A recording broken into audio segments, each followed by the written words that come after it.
Nous sommes de retour en compagnie de Raphaël Ray, qui est donc le coordinateur de l'ODAE, l'Observatoire du droit d'asile et des étrangers romans. Alors Caro, à toi la parole. Oui, donc moi je me demandais comment se situe la Suisse au niveau international puis au niveau européen par rapport à ses pratiques, comment elle interagit avec les étrangers. Enfin... Ok, du coup je parle en général ou plutôt par rapport aux Érythréens et Érythréennes selon le rapport peut-être les deux, peut-être en okay. général et puis par rapport aux Érythréens et Érythréens. Je dirais comme ça que la Suisse ne fait pas partie de l'Union européenne parce que, voilà, on sait bien qu'elle ne fait pas partie, mais pour tout ce qui est politique migratoire et d'asile, elle est un peu dans la droite ligne de ce qui se fait au niveau européen. Elle participe complètement à des systèmes comme Dublin, pour ce qui est de l'asile, à différentes pratiques communes de l'Europe. Et bien sûr, elle est signataire des accords sur la libre circulation aussi, ce qui fait qu'elle est vraiment, il y a vraiment un peu, elle est dans la même ligne. Après, si on va plus spécifiquement sur le dernier rapport qu'on a sorti, et puis qui s'intéresse en fait aux ressortissants érythréens et érythréennes en Suisse, on peut dire que là, peut-être que par rapport à cette communauté, on va dire, elle se démarque un petit peu. Je peux pas dire que c'est la seule à prononcer des décisions de renvoi pour ces personnes, mais il y en a quand même très peu en Europe qui le font. Et en tout cas, quand elle a commencé à le faire en 2016-2017, elle s'est vraiment démarquée par rapport à des taux d'acceptation d'asile qu'il y avait en Europe. Merci. Caro? Moi j'aurais une autre question, mais c'est dans une autre veine, mais pour la rédaction des rapports, c'est toi qui es responsable de toute la rédaction des rapports ou comment ça se passe? Alors, en gros, oui, si on veut, en fait, comme il y a un poste salarié et un stagiaire qui est aussi salarié, mais qui change tous les 6 mois, moi je m'occupe du fond et de la forme de l'observatoire, c'est-à-dire la gestion de l'association d'un côté, et puis après tout ce qui est contenu. Et dans le contenu, il y a les rapports, il y a les cas, il y a les brèves, c'est les 3 un peu les activités que j'ai mentionnées. Et par contre, le contenu, il est toujours décidé et il est toujours travaillé avec mon comité, avec le comité de l'association. Et puis, en fait, tout ce qu'on publie, tout ce qu'on sort est relu par... j'ai oublié de parler de ces personnes, mais on a aussi des relectrices, relecteurs qui sont d'autres spécialistes du droit d'asile et du droit des étrangers qui vont venir relire toutes nos publications pour vérifier si ce qu'on dit est juste, est vrai, si les différents articles de loi, les différentes jurisprudences mentionnées sont les bonnes, s'il y a des choses auxquelles on n'a pas pensé. Donc, il y a quand même ce travail de vérification de l'info qui se fait. Parce que j'imagine pour faire ce travail-là, tu as dû dans ton parcours universitaire avoir des cours de droit, j'imagine. Alors, j'ai eu des cours de droit d'asile et droit d'immigration, surtout dans mon master en migration et citoyenneté. Et puis après, il y a quand même beaucoup de choses, une fois qu'on s'est un peu habitué au vocabulaire du droit et à au monde du droit, la logique du droit. J'ai aussi fait du bénévolat à Elisa Asile, qui est une association à Genève, où en fait c'est aussi beaucoup en faisant qu'on apprend. Et puis est-ce que vous travaillez étroitement avec Saint-Gall et Pibert j'avais oublié de parler de ça. Alors, on travaille pas étroitement, on publie les cas des uns et des autres. L'Observatoire de Saint-Gall, il a un peu changé de manière de faire, donc on est moins en relation avec eux. Avec Berne, en fait, on se parle assez régulièrement pour se maintenir au courant de ce qu'on fait, de l'actualité, de quelles thématiques on va aborder, de si on a des situations qu'on peut transmettre à l'Observatoire bernois et vice-versa. Donc on est en contact régulier, mais on travaille vraiment de manière... Puis à Genève, au niveau des bénévoles, vous êtes nombreux. Enfin, pas vous, mais je veux dire en général, les bénévoles qui travaillent avec toi, vous êtes nombreux. Alors, comme je disais, les bénévoles, si on parle du comité, il est il est représentatif de toute la Suisse romande, et puis il y a entre 9 et 10 personnes dans le comité.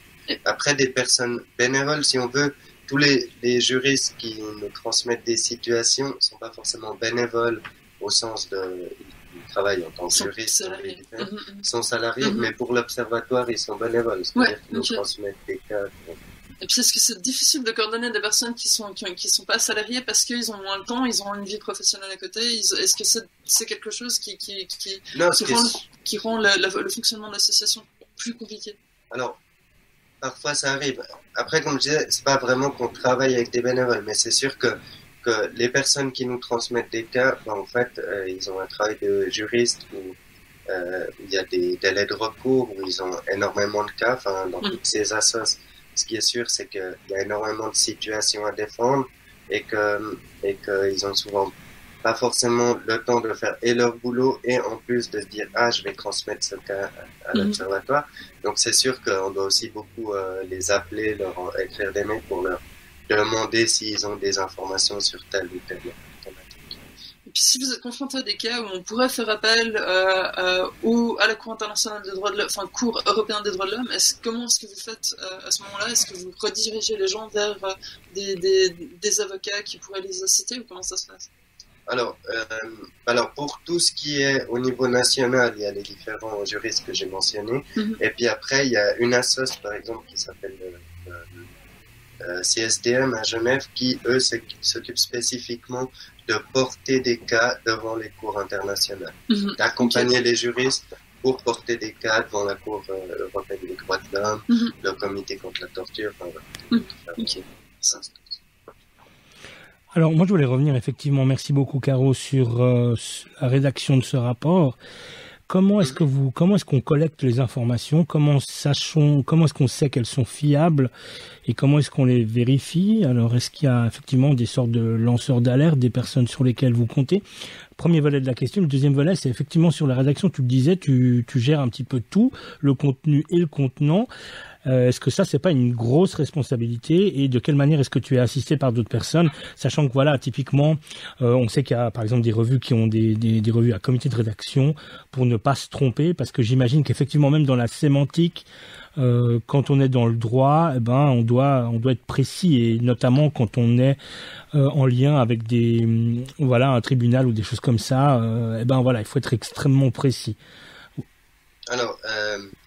Alors pour ça, je dirais une réponse assez rapide. Pour ça, il y a le comité de l'Odaï romande. Et en fait, c'est, comme je disais, c'est vraiment des personnes qui travaillent sur le terrain, je mets des guillemets, mais qui défendent quotidiennement des personnes. Et puis, ce sont eux qui vont dire, c'est eux les lanceurs d'alerte, si on veut. C'est eux qui vont dire, là, il y a telle thématique, il faut faire quelque chose, parce qu'on remarque qu'il y a de plus en plus d'Érythréens, d'Érythréennes qui reçoivent des décisions négatives. Ensuite, le travail, toute la matière première, elle m'est fournie par les différents correspondants, par mon comité. Moi, je vais en faire quelque chose, c'est-à-dire essayer de simplifier ces informations qui sont souvent très juridiques, en faire un cas, en faire un rapport. Et puis, c'est de nouveau le comité et les relecteurs, relectrices que j'ai mentionnés avant qui vont relire ces cas. Et puis, en fait, comme je l'ai dit avant, moi, je suis pas juriste de profession, donc j'ai des bonnes connaissances en droit d'asile, en droit des étrangers, mais je pourrais pas travailler sans ces juristes qui viennent et qui relisent et qui vérifient l'information. Donc voilà, on peut dire que les informations qui arrivent sont, quoi qu'il en soit, fiables et qu'elles sont le fait de spécialistes, et puis qu'ensuite elles sont traitées et relues pour qu'effectivement on évite toute confusion ou toute erreur par la suite, quoi. Et puis après, la deuxième question, c'était entre le contenu et le contenant, et c'est sûr que voilà, c'est aussi dû aux moyens qu'on a, et on fait ce qu'on peut, mais c'est sûr que des fois, quand on passe du temps à gérer la base de données des membres et les liens avec les membres, c'est du temps qu'on n'a pas forcément pour travailler le contenu, et vice versa. Donc c'est toujours un peu un jeu d'équilibrisme pour arriver à gérer le tout et à quand même essayer de sortir de la documentation et de produire de la documentation le plus régulièrement possible. Ouais. C'est sûr qu'avec plus de moyens, on aurait peut-être plus de visibilité et plus plus de contenu. En fait. Bien sûr. Alors le rapport sur le durcissement à l'encontre des Érythréennes et des Érythréens, il est donc disponible en PDF. Hein, tout le monde peut le télécharger sur le site de l'Odaï Roman, www.odae-roman.ch. Voudrais-tu nous dire, l'Érythrée, est-ce un cas particulier ou est-ce que c'est d'une certaine manière quelque chose que l'on rencontre à plusieurs reprises? Ou est-ce que, en ce qui concerne l'Érythrée, on a une situation un peu particulière, occultée, ignorée ou quoi? Ou est-ce que c'est un petit peu comme ça que ça fonctionne à chaque fois? Je veux dire, est-ce que les processus se reproduisent? Alors, c'est de nouveau une question. Alors, il y a des éléments qui sont spécifiques à l'Érythrée dans la manière d'évaluer la situation dans le pays, en fait, je dirais aussi tout le processus politico-légal qui a mené à une certaine ouverture et acceptation des personnes à des resserrements et des durcissements. Mais après, à travers l'exemple érythréen, c'est sûr qu'on ne parle pas seulement de cette communauté spécifique, mais du droit d'asile au sens large en Suisse. Et si on veut, on est passé d'une situation où, je dirais en 2005, beaucoup d'Érythréens, suite à une jurisprudence du tribunal, en fait, la plupart des personnes qui fuyaient l'Érythrée se voyaient accorder l'asile en Suisse. Il y a eu différents types de durcissements légaux, durcissements jurisprudentiels qui font que maintenant, il y a quand même beaucoup plus de personnes qui reçoivent des décisions négatives. Et en fait, à partir du moment où on décide que on va pas accepter tout le monde, je mets ça de nouveau en guillemets parce que ça n'a jamais été le cas, en fait, les personnes, elles se retrouvent à une administration, à un peu une culture institutionnalisée du soupçon qui va faire que c'est encore plus difficile d'obtenir l'asile en Suisse. Mais c'est pas seulement, ça concerne pas seulement, il y a plein de dynamiques qui concernent pas seulement les Érythréens et les Érythréennes, mais qui sont représentatives de la manière dont sont traités les demandeurs d'asile en Suisse. D'accord. Donc des fois, on peut presque dire que des fois on a l'impression de se confronter à une grille de lecture qui est tout le temps la même et qui se reproduit automatiquement. Il y a une sorte de mécanisation des décisions qui est angoissante et qui fait peur d'une certaine manière, parce que là on est en dehors complètement de l'affect. Alors je dis pas qu'il faut que l'affect domine, mais en tout cas qu'il soit présent. C'est sûr que j'ai de la peine un peu avec ce genre c'est difficile de parler d'une dynamique pour parler de tout ce qui se passe dans le droit d'asile et dans le droit des étrangers. Mais en l'occurrence, c'est sûr qu'il y a un peu 4 grandes rationalités qui traversent le droit d'asile, qui sont les rationalités sécuritaires, économiques, humanitaires, et puis ce que je dirais un peu, on peut l'appeler un peu bureaucratico-légal, et que c'est pas forcément des rationalités qui vont vers plus d'ouverture qui sont prédominantes en Suisse depuis environ 30 ans. Et donc du coup, il y a ces idées économiques, sécuritaires, un peu rationnelles, bureaucratiques qui sont prédominantes et qui marquent tout le domaine de l'asile. Ouais. Alors ce rapport, il est paru maintenant, il est disponible, on peut le lire. Pourquoi faire et à qui est-il destiné? Alors ce rapport, il est destiné, on va dire, à tout le monde, mais surtout à tout le monde qui s'intéresse à ces questions. En fait, nous, ce qu'on fait, et l'idée de l'Observatoire, c'est de produire un rapport qui est comme ça, qui essaie de donner, qui essaie de parler d'une situation, de montrer une problématique, de décrire des faits. Et après, l'idée, c'est que ces rapports servent j'aime pas trop ce terme, mais de munitions pour différentes actions, pour différentes luttes, et qu'ils soient repris et qu'ils viennent soutenir, en fait, différents types d'actions. Ouais. Donc, on peut, d'une certaine manière, vous solliciter pour éventuellement même des compléments d'information, ou en tout cas pour expliquer, ce que vous faites, tout ce travail-là d'observatoire. Ouais, tout à fait. On est là pour ça. Puis, voilà, par exemple, il y a différents groupes de soutien, soit de groupes de soutien aux personnes déboutées, soit de groupes de soutien justement aux personnes érythréennes avec qui on est en contact, et puis qui peuvent utiliser ce type de publication pour ensuite venir soutenir leurs revendications, venir soutenir leur discours. En fait, c'est aussi ça l'idée, c'est de donner un peu une information qui permet de soutenir des luttes. Ouais. Qu'en est-il des masses médias? Est-ce que tu observes qu'ils sont plutôt preneurs de ce type d'informations ou c'est un petit peu compliqué? Et puis, quelle est la relation, si vous en avez, avec les grands médias de Suisse? Je dirais que c'est un peu compliqué, puis que ça dépend. En fait, voilà, les médias ont toujours un peu... je dirais que si on tombe pas dans un moment où il va y avoir une votation sur des questions d'asile ou une votation sur des questions de droits des étrangers, bah disons que voilà, ce dernier rapport, c'est pas que il a été repris, il y a une dépêche ATS, il a été repris dans certains médias, mais c'est pas que ça fait la une de tous les journaux. Et puis parce que on est dans une période où il y a d'autres sujets d'actualité, il y a d'autres questions en cours. Après, voilà. En plus, on peut encore marquer une différence en tout ce qui concerne l'asile, qui est quand même beaucoup plus médiatisé, de tout ce qui concerne le droit des étrangers, qui en fait concerne beaucoup plus de monde. Quand je parle du droit des étrangers, c'est au sens large, quoi. Les Européens et les non-Européens, ça concerne beaucoup plus de monde en Suisse, mais c'est quand même très peu médiatisé. Ça, j'imagine que tu le regrettes et qu'il y aurait quelque chose à faire de ce point de vue-là. Enfin, en tout cas, hein, peut-être peut-on dire que les médias font un petit peu défaut dans ce cas-là, ou selon toi, c'est bon, bah, c'est comme ça, et puis il va falloir faire différemment.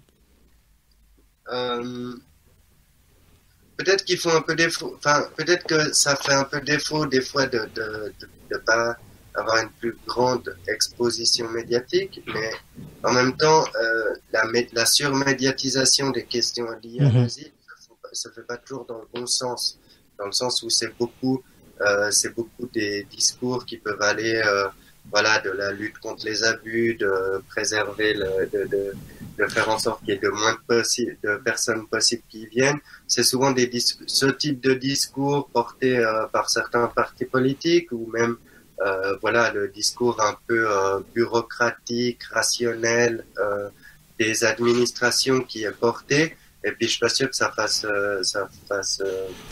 beaucoup de bien. Ouais, ça c'est quelque chose qu'on a entendu. Je voulais avoir juste ton commentaire, enfin si tu as envie à ce propos-là, c'est qu'effectivement certains sujets sont délicats et impliquent un rapport de force qui est extrêmement complexe et que l'on ignore pour une grande partie, et que donc du coup il vaut mieux ne pas parler de certains cas pour qu'ils puissent être d'une certaine manière résolu, en tout cas que l'on puisse avancer sur des questions délicates, parce que ce sont des informations, voilà, en tout cas des échanges qui se font dans des salons un peu privés, un peu occultes, et que du coup, eh bien, l'idée c'est c'est de ne pas trop en parler pour que ces choses-là se fassent dans une sorte de diplomatie grise.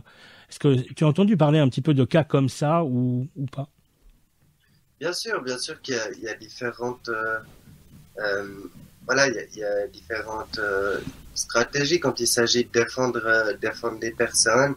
Eh ben, il y a différentes possibilités, il y a différentes stratégies. Il y a des stratégies simplement d'essayer de lutter sur le terrain du droit, c'est ce que font les juristes. Après, il y a des fois des possibilités, comme je disais, avant. On en a parlé de la marge de manœuvre des autorités. Elles ont une certaine marge de manœuvre, donc du coup il y a des négociations qui sont possibles, mais je pense qu'à un moment donné il est de toute façon nécessaire de pouvoir montrer qu'il ne s'agit pas que de situations individuelles, il ne s'agit pas que de cas isolés, et puis qu'il faut pouvoir montrer qu'il y a des problématiques larges qui sont présentes, et c'est quand même important de pouvoir en parler, de pouvoir les dénoncer et de pouvoir faire quelque chose à un niveau plus collectif. En tout cas, voilà, c'est le travail auquel vous vous attelez avec ce rapport, avec ces différents rapports que vous produisez. Voilà, ce sont des ressources que vous invitez les ONG, les associations, les individus à se saisir pour par la suite, eh bien, s'actionner d'une certaine manière. tout à fait. Alors, écoute, moi j'arrive au bout des petites questions que j'avais. Caro, est-ce que tu as des questions? Moi, je trouvais très complet. J'ai plus.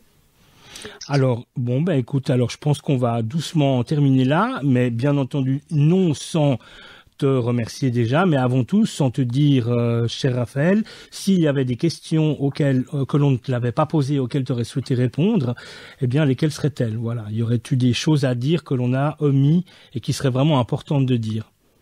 Non, en fait, j'ai pas forcément. Enfin, je vous invite bien sûr à visiter le site internet, à aller voir les différents types de documentation qu'on a. Et puis surtout, je voulais aussi dire que, en fait, on est un observateur qui se veut pour toutes et tous. Et donc, il n'y a pas que des juristes qui nous signalent des situations, il n'y a pas que des juristes qui peuvent nous contacter. Tout le monde est bienvenu pour nous contacter. Dès que vous voyez des situations que vous jugez intolérables, qui sont liées au droit d'asile, au droit des étrangers, il ne faut pas hésiter à nous contacter pour qu'on puisse les documenter et on puisse faire quelque chose. Extrêmement important. Donc à toutes les personnes, eh bien, on lance cet appel-là. Si vous observez des situations complexes, délicates, problématiques, eh bien, n'hésitez pas à vous rendre sur le site internet. Il y a un formulaire de contact.